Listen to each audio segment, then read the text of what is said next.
Yan ang low niya.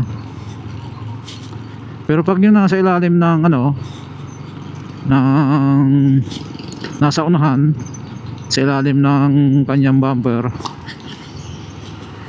mamaya makikita natin kung gaano ka linaw siya. Yun yung binili ko sa TikTok eh. Ito yung kaong. So tinest ko rin yung lens ng ano, helmet. Kung light blue lang, okay naman pala, malinaw sa gabi.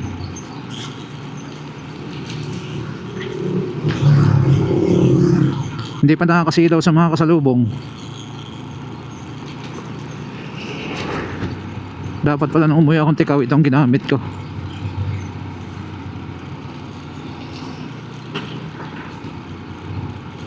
Kasi malinaw siya. Kasi yung clear kasi yung puti, nakakasilaw sa ano, mga ilaw, lalo yung mga kasalubong.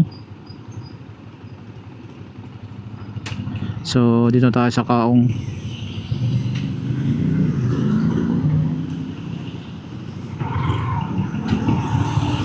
Ayaw niya tumawid.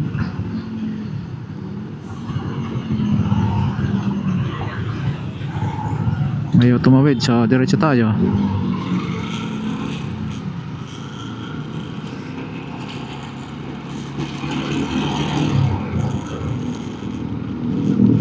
Ito yung ano ng kaong, tubig.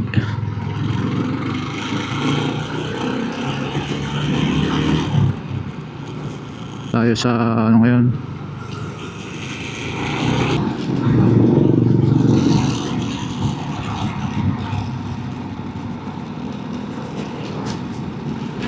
tayo dito sa may, uy,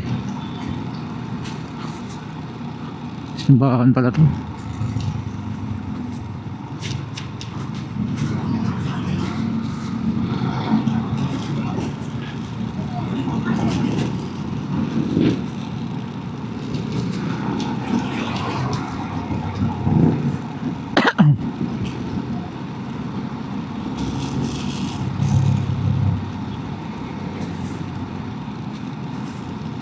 Dami na rin tao dito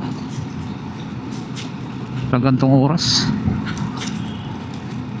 Sarap talaga mag-rides pag ano, nakasanggal ng sakit ng katawan. Pag mga standby ka lang sa bahay, masakit sa katawan. Pero pag ganito, nakaka-relax.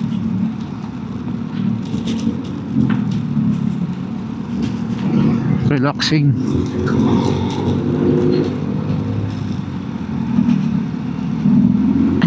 Sige, pasok eh.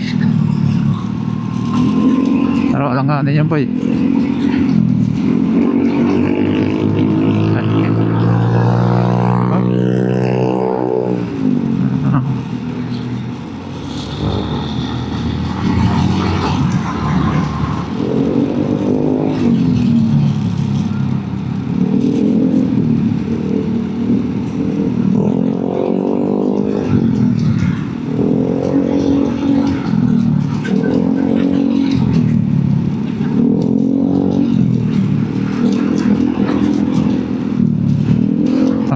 Dito mas mura ang gas dito ah.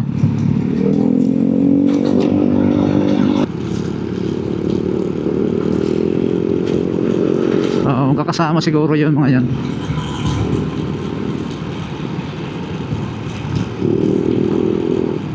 So konting kabig siguro ng ilaw ko din sa kanan, kasi nasa kaliwa yung kanyang mas makapal sa kaliwa.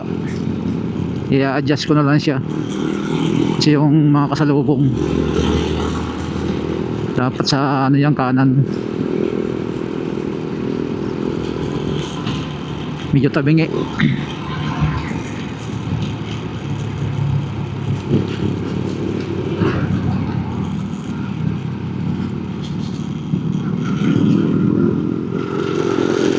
Ayan o, nasa kanan yung ano, tikwas nya.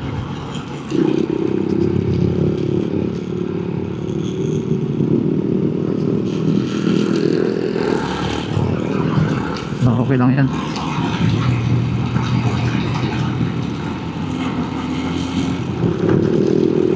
Ito yung sementeryo. Sinasabi ko. Yun, no? Yun, patay natin ilaw. Sementeryo. Yun. Yan ang sementeryo.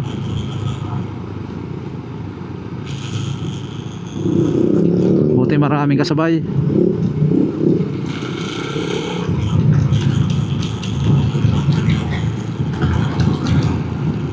So natuwa lang ako dito sa visor ng aking helmet kasi malinaw pala din sa gabi.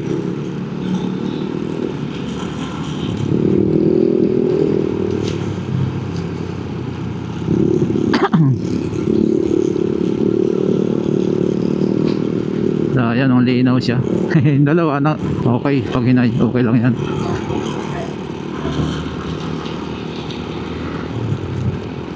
Yan, pag hinay ko siya, oh.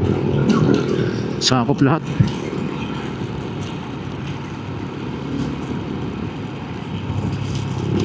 Dito na, ito yung puti. So dito tayo dumaan sa sementeryo. Ito na yon, madilim na lugar to. Buti may kasabay. Ayan, oh.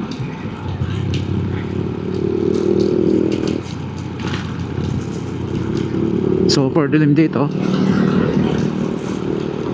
So may mag-overtake. Go.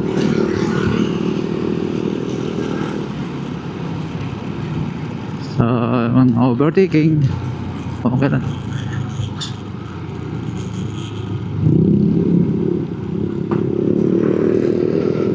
Ayaw magpahuli kasi nakatakot sa likod. Ay multo no. Kami umangka sa akin.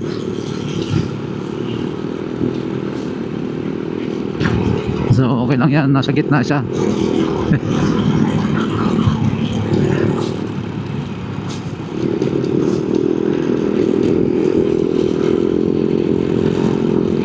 Okay. Ayos na nasa gitna sila eh. Ayan ang bato ng ilaw. Yan 55 watts. Okay din naman. Yan yung iyan ang low, dilaw. Tapos yung high nito hindi naman kaputian.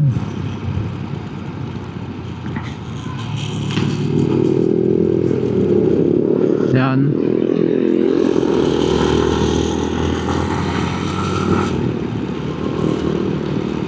Parang umaambon.